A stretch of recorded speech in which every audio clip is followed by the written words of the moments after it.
miles away. There's mass hysteria coming your way. Boom, boom, ready for the band that's marked with a K. Alright guys, so I'm a little under the weather right now, so we just wanted to do a very easy accessory shoulder day. So I'm going to take you through exactly what I did and why, just to try to pump as much blood into the shoulders. So I'm just going to show you guys my personal shoulder day when I'm feeling a little under the weather and I don't want to go as heavy as I possibly can. I do have a max squat day tomorrow, so I don't want to take too much out. So exercise number 1 is we started with a rear military machine press. So I like to do this in the rear just because I find the way shoulder presses are seated that it mostly focuses on your front delts. It's always going to be a seat with an angle slightly back. It's never going to be a straight press backwards or up. So by sitting in a rear version, you can kind of keep the axis more towards the back versus a frontwards press.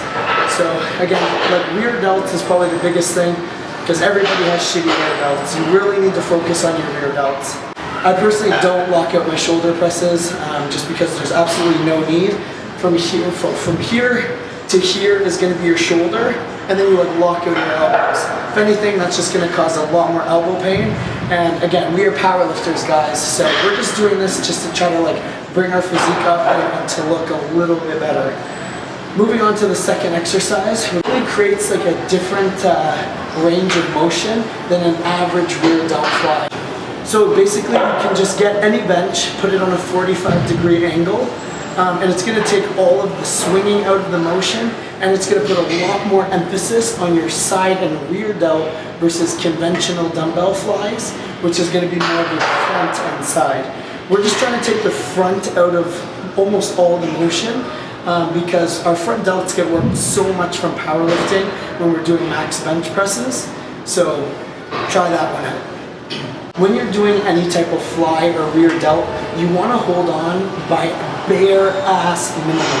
The harder that you grip the handle, you're going to start to be using a lot more of your shoulder. You're going to use again more of your front delt, more of your forearms. You just want to have it resting in your hand almost, or just using one finger to keep that up. You can see my wrists are very floppy when I do rear delts because if you were to stiffen up your wrist, you're most likely going to start to activate your forearm to get that movement up.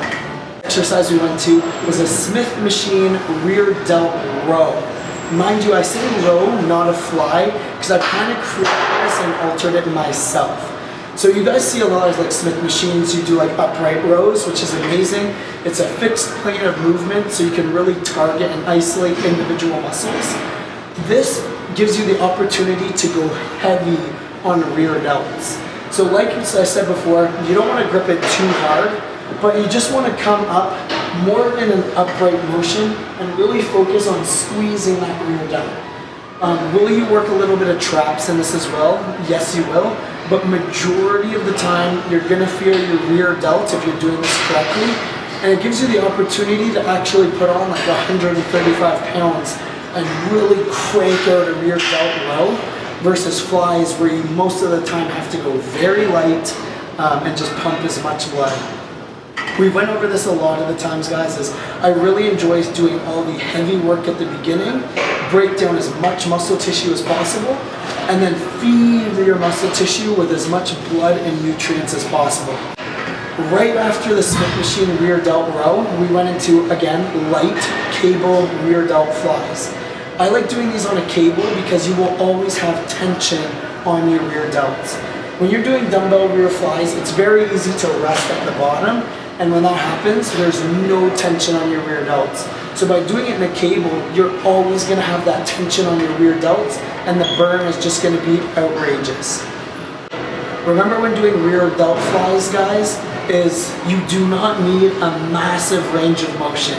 You don't need to be flying these things way back.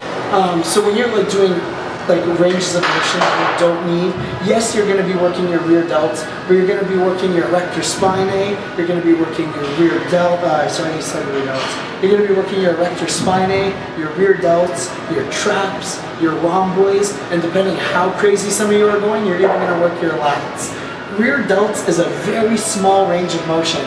For me, if I was to work rear delts right now, it's basically here to there. That is all rear delts. The minute I start squeezing my shoulder blades or anything, I'm working a different muscle group. So don't feel stupid when you do rear delt flies and they just look like that, because that is your true rear delts. Right after we did these cable flies, guys, we went into upright rows. I love doing upright rows. One, it's an easy way to pump blood into your entire shoulder.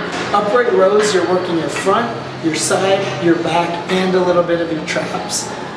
So I just love finishing with upright rows. Not to mention when you do like a front lat spread, it really gives you those like capped looking shoulders. So in recap, guys, this is kind of like a accessory day to what you guys should be doing. Mind you, you can be training a little bit harder. I just didn't want to push it just because I am feeling a bit under the weather. I focused mostly on getting a good sweat, getting a lot of blood into my shoulders, and just feeling good today. I can't emphasize this enough though, is rear delts. Rear delts will help you guys with everything that you want to do in powerlifting. Do you want to squat heavier? Train rear delts. Do you want to bench heavier? Train rear delts. Do you want to deadlift heavier? Train rear delts. If you guys are really taking powerlifting seriously, I would recommend training your rear delts at least 2 to 3 times a week. Even if you're not doing all shoulders, after your bench day, train rear delts. After your squat day, train rear delts. And just to go into like a little bit of it, when you squat, especially if you squat high bar or low bar, where's the bar sitting? You need a good, stable platform for that bar to sit. When you're benching, what's the biggest thing that digs into the bench? It's your rear delts. Rear delts will stabilize everything. What is the main component of locking out a deadlift? It's your rear delts. Everything has to do around your rear delts. So, alright guys, so go and try this shoulder day out. Use it in a supplementation to the power building program. Episodes come out every single Wednesday, so make sure you're looking at those. We got Martin behind the camera. First link in the description. I highly suggest you check him out. The kid's amazing. Make sure to like, comment, and subscribe. Help this channel grow, and I'll see you guys next week.